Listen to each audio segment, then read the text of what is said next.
વિદ્યાર્થી મિત્રો, કેમ છો?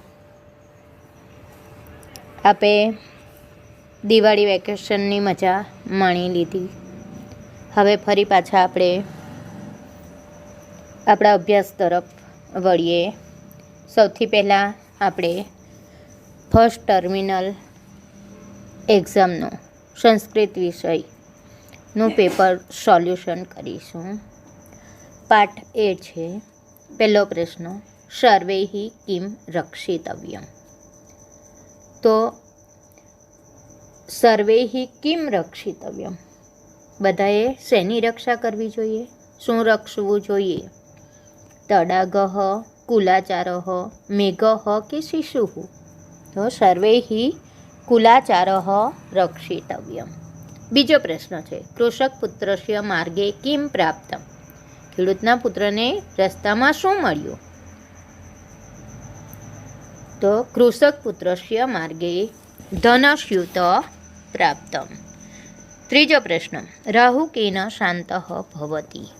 રાહુ દાનગ્રહણેન શાંતઃ ભવતિ. ચોથો પ્રશ્ન, કસ્ય શિખરે મુકુટમ સદા તિષ્ઠતિ. કસ્ય શિખરે? તો મસ્તકસ્ય શિખરે મુકુટમ સદા તિષ્ઠતિ. ચલાચલે સંસારે કિમ નિશ્ચલમ. ચલાચલે સંસારે કીર્તિઃ નિશ્ચલમ. રાજાન કૈઃ પશ્યન્તિ. રાજાન ચારૈઃ પશ્યન્તિ. વિપત્કાલે કિમ કરણીયમ. વિપત્કાલે ધૈર્યસ્ય અવલંબનમ કરણીયમ. પ્રભાતકાલે વાયસઃ કમ અપશ્યત. પ્રભાતકાલે વાયસઃ વ્યાધમ અપશ્યત. યજ્ઞસ્ય દેવઃ કઃ અસ્તિ. યજ્ઞસ્ય દેવઃ અગ્નિઃ અસ્તિ. ઇદમ અહમ ખાલી જગ્યા ઉપેમિ. ઇદમ અહમ સત્યમ ઉપેમિ. સુરાસુરગણાઃ દેવસ્ય ખાલી જગ્યા ન વિદુઃ. સુરાસુરગણાઃ દેવસ્ય અંતમ ન વિદુઃ. વાયસઃ ઇતિ શબ્દસ્ય કઃ અર્થઃ. વાયસઃ ઇતિ શબ્દસ્ય અર્થ કઃ. તો વાયસઃ ઇતિ શબ્દસ્ય અર્થ કાગડો. આગળનો પ્રશ્ન, પ્રાસાદઃ ઇતિ શબ્દસ્ય અર્થ કઃ. તો પ્રાસાદઃ શબ્દસ્ય અર્થ મહેલ. જલમ ઇતિ શબ્દસ્ય પર્યાય શબ્દ કઃ. તો જલમ શબ્દસ્ય પર્યાય શબ્દ તોયમ. પાર્થિવઃ ઇતિ શબ્દસ્ય પર્યાય શબ્દ કઃ. પાર્થિવઃ શબ્દસ્ય પર્યાય શબ્દ નૃપઃ. પુરતઃ ઇતિ શબ્દસ્ય વિરુદ્ધાર્થકમ કઃ. પુરતઃ ઇતિ શબ્દસ્ય વિરુદ્ધાર્થકમ પૃષ્ઠતઃ. દેવઃ ઇતિ શબ્દસ્ય વિરુદ્ધાર્થકમ કઃ. દેવઃ ઇતિ શબ્દસ્ય વિરુદ્ધાર્થકમ દાનવઃ. અધોલિખિતેભ્યઃ શબ્દેભ્યઃ સ્ત્રીલિંગ શબ્દ કઃ. તો સ્ત્રીલિંગ શબ્દ શતાબ્દી. આગળનો પ્રશ્ન, સ્ત્રીલિંગ શબ્દ કઃ. તો અધોલિખિતેભ્યઃ શબ્દેભ્યઃ વૃષ્ટિઃ શબ્દ સ્ત્રીલિંગ શબ્દ. અધોલિખિતેભ્યઃ શબ્દેભ્યઃ પુલ્લિંગ શબ્દ ચિત્વા લિખત. તો પુલ્લિંગ શબ્દ નૃપઃ. અધોલિખિતેભ્યઃ શબ્દેભ્યઃ પુલ્લિંગ શબ્દ ચિત્વા લિખત. કયો શબ્દ છે પુલ્લિંગ? પાર્થિવઃ. વર્તમાન કાલ પરસ્મૈ પદ ઉત્તમ પુરુષ એકવચનસ્ય રૂપમ ચિનુત. ઉત્તમ પુરુષ એકવચન એટલે મી પ્રત્યયવાળું રૂપ ઈચ્છામિ. વર્તમાનકાળ આત્મનેપદ અન્ય પુરુષ એકવચનસ્ય રૂપ. આત્મનેપદ એક અન્ય પુરુષ એકવચન યાની લભતે તે ઇતે અંતેવાળું રૂપ. પવિત્ર શબ્દસ્ય સંસ્કૃત શબ્દ પાવનઃ. અને કલ્યાણ ઇતિ ગુર્જર ભાષાયાઃ શબ્દસ્ય સંસ્કૃત શબ્દ ભદ્રમ. હવે આપણે જોઈએ પાર્ટ બી. પાર્ટ બીનો સેક્શન એ છે. એમાં પહેલો પ્રશ્ન છે અધોદત્તયોઃ પ્રશ્નયોઃ સંસ્કૃત ભાષાયામ ઉત્તર લિખત. પહેલો પ્રશ્ન જડાય કિમ દેયમ. જડ હોય એટલે અજ્ઞાની. અજ્ઞાનીને શું આપવું જોઈએ? તો જડાય જ્ઞાનમ દેયમ. બીજો પ્રશ્ન ટંડુલકણાન અવલોક્ય કપોતાઃ કીદૃશાઃ અભવન. ચોખાના દાણા જોઈને કબૂતરો કેવા બન્યા અથવા કેવા થયા? તો તંડુલકણાન અવલોક્ય કપોતાઃ લુબ્ધાઃ અભવન. ગુજરાતી પ્રશ્નોના જવાબ ગુજરાતી ભાષામાં લખો. પહેલો પ્રશ્ન અભિમાની કબૂતરે વૃદ્ધોના વચન વિશે કેવો પ્રતિભાવ આપ્યો? અભિમાની કબૂતરે વૃદ્ધોના વચન વિશે પ્રતિભાવ આપતા કહ્યું, તમે આમ કેમ કહો છો? આપત્તિનો સમય આવે ત્યારે વૃદ્ધોનું વચન માનવું જોઈએ, પરંતુ જો બધે જ આવું વિચારીએ તો ભોજન કરવાની પ્રવૃત્તિ પણ કરી શકાય નહીં. બધું જ દુર્લભ છે. ખાનપાન શંકાઓથી છવાયેલું છે. તો પ્રવૃત્તિ ક્યાં કરવી અને જીવવું કેવી રીતે? બીજો પ્રશ્ન છે યુવક પોતાને ઘટપંડિત શા માટે માને છે? તો યુવક પોતાને ઘટપંડિત શા માટે માને છે? યુવક કહે છે કે જેમ ગળામાં છલોછલ પાણી ભરેલું હોય છે તેવી જ રીતે મારામાં સંપૂર્ણ જ્ઞાન છે, એટલે હું મારી જાતને ઘટપંડિત માનું છું. ત્રીજો પ્રશ્ન યોગીઓ કોના દર્શન કરે છે? કેવી રીતે? યોગીઓ ધ્યાનની અવસ્થાને પ્રાપ્ત થયેલા મન વડે દિવ્ય રૂપધારી પરમેશ્વરના દર્શન કરે છે. પાઠકના ગુણ કેટલા છે અને કયા કયા? પાઠકના ગુણ કેટલા છે? તો પાઠકના ગુણ 6 છે. 1 મધુરતા, 2 અક્ષરની અભિવ્યક્તિ, 3 પદોનું વિભાજન, 4 સારો અવાજ, 5 ધીરજ અને લયબદ્ધતા, 6 લયબદ્ધતા. આ 6 પાઠકના ગુણ છે. સેક્શન બી છે આપેલા ગદ્યખંડનો માતૃભાષામાં અનુવાદ કરો. પહેલો પેરેગ્રાફ છે અસ્તિ ગોદાવરી તીરે વિશાલઃ શાલ્મલી તરુઃ. તો ગોદાવરી નદીને કિનારે વિશાળ શીમળાનું ઝાડ છે. વિવિધેભ્યઃ દેશેભ્યઃ સમાગતાઃ બહવઃ વિહગાઃ તત્ર રાત્રૌ નિવસન્તિ. જુદા જુદા દેશોમાંથી આવેલા પક્ષીઓ ત્યાં રાત્રે નિવાસ કરે છે. તેષુ લઘુપતનકનામા વાયસઃ અપી એકતમઃ અસ્તિ.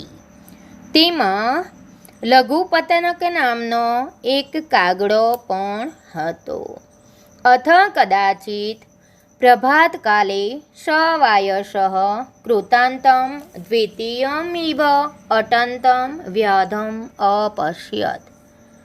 હવે કોઈ એકવાર તે કાગડાએ સવારના સમયે બીજા યમરાજની જેમ ફરતા એક પારધીને જોયો.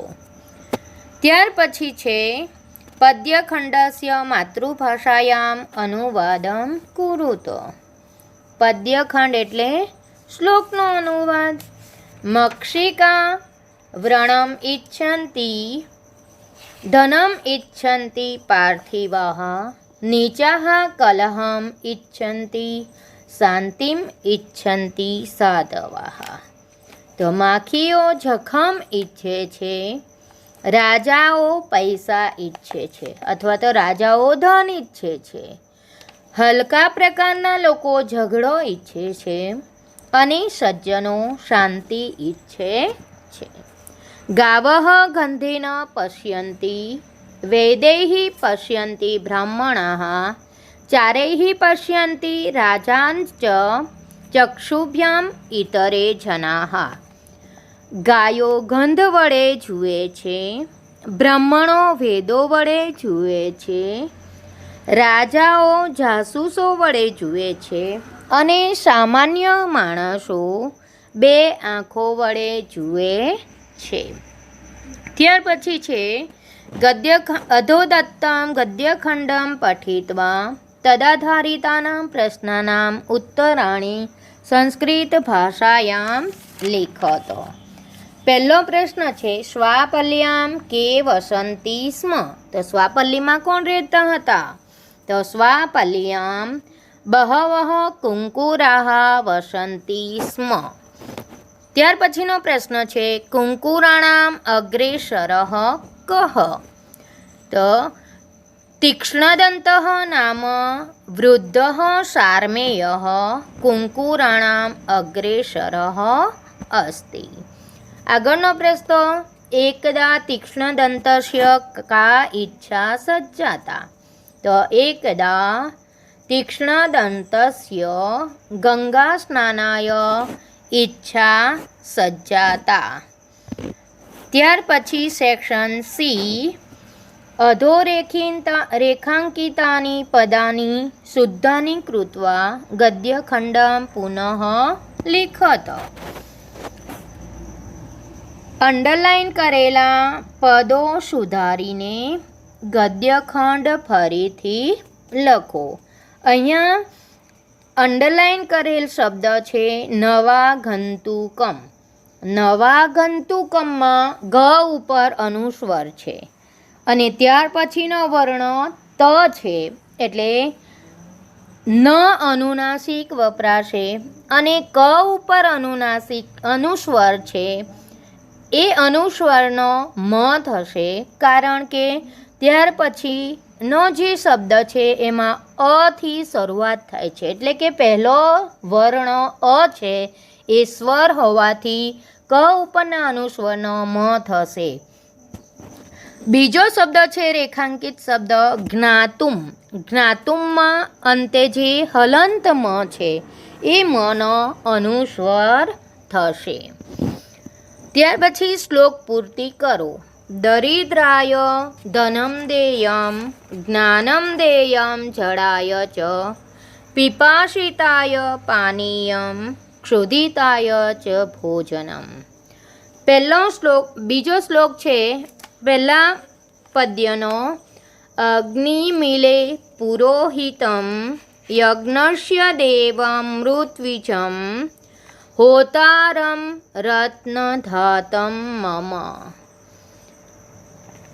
ત્યાર પછીનો પ્રશ્ન છે અર્થ વિસ્તાર કુરુત. તક્ષકસ્ય વિષમ દંતે મક્ષિકાયશ્ચ મસ્તકે વૃશ્ચિકસ્ય વિષમ પૃચ્છે સર્વાંગે દુર્જનસ્ય તત. આપણે અર્થ વિસ્તાર લખતી વખતે સૌથી પહેલાં આ શ્લોકનો અનુવાદ લખીશું, ત્યાર પછી તેને વિસ્તારથી સમજીશું. તો તક્ષકસ્ય વિષમ દંતે એટલે તક્ષક નાગનું ઝેર તેના દાંતમાં હોય છે, માખીનું ઝેર તેના માથામાં હોય છે, વીંછીનું ઝેર તેની પૂંછડીમાં હોય છે, પરંતુ દુર્જનોનું ઝેર તેના બધા અંગોમાં હોય છે. અર્થ વિસ્તાર છે પ્રસ્તુત સુભાષિતમાં દુર્જનને સાપ, માખી અને વીંછી કરતાં પણ વધારે ઝેરીલો બતાવવામાં આવ્યો છે. જો સાપ ડંખ મારે તો તેનું ઝેર દાંતમાંથી નીકળે છે. માખીના મસ્તકમાં ઝેર હોય છે, તે કોઈ પણ ખાદ્ય પદાર્થ ઉપર બેસે, તેને સ્પર્શ કરે તો જ તેને ઝેરયુક્ત બનાવે છે અને તેને ખાનારને તેની કુઅસર પહોંચે છે. વીછે પોતાની પૂંછડીમાંથી ઝેર કાઢી તેની સંગતમાં આવનારને હાનિ પહોંચાડે છે. આ બધા સાપ, માખી અને વીછી કરતાં પણ વધારે ખતરનાક પણ છે, દુર્જન છે અને એટલે જ દુર્જનની સોબતમાં આવનારનો તો સંપૂર્ણપણે વિનાશ જ થાય છે. બોધ માણસે સંઘનું મહત્ત્વ સમજીને હંમેશા સારા માણસનો જ સંગ કરવો જોઈએ, દુર્જનોનો નહીં. ત્યાર પછીનો અથવાનો શ્લોક છે. ચલમ વિત્તમ ચલમ ચિત્તમ ચલે જીવિત યૌવને ચલાચલમ ઇદમ સર્વમ કીર્તિરેવ હિ જીવતી. અનુવાદ છે, ધન ચંચળ છે, મન ચંચળ છે, જીવન અને જુવાની ચંચળ છે.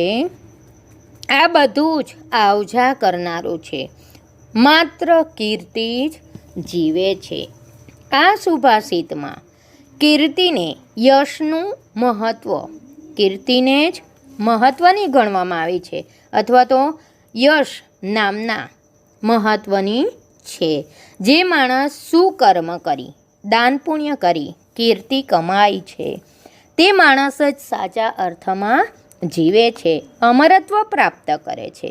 કવિ જણાવે છે કે માણસ ધનની પાછળ દોડે છે પણ ધન ચંચળ છે. જેમ મન પણ સ્થિર રહી શકતું નથી તે પણ ચંચળ છે અને દરેક વ્યક્તિ જુવાન પણ રહેતું નથી, એણે દરેક અવસ્થામાંથી પસાર થવું જ પડે છે. તેમ ધન, મન, જીવન અને યુવાની ચંચળ છે, અસ્થિર છે, તે ચલાયમાન છે, એટલે તે બધાનું કોઈ મહત્ત્વ નથી, એ કાયમ માટે ટકી રહેતું નથી. બોધ માણસે ધન, મન, જીવન અને યુવાની પર આધાર રાખી જીવવું ન જોઈએ, પરંતુ હંમેશા સત્કર્મો કરી કીર્તિ પ્રાપ્ત કરવી જોઈએ. તો વિદ્યાર્થી મિત્રો, અહીં આપણો આ લેક્ચર પૂર્ણ થાય છે. જય હિન્દ, જય ભારત.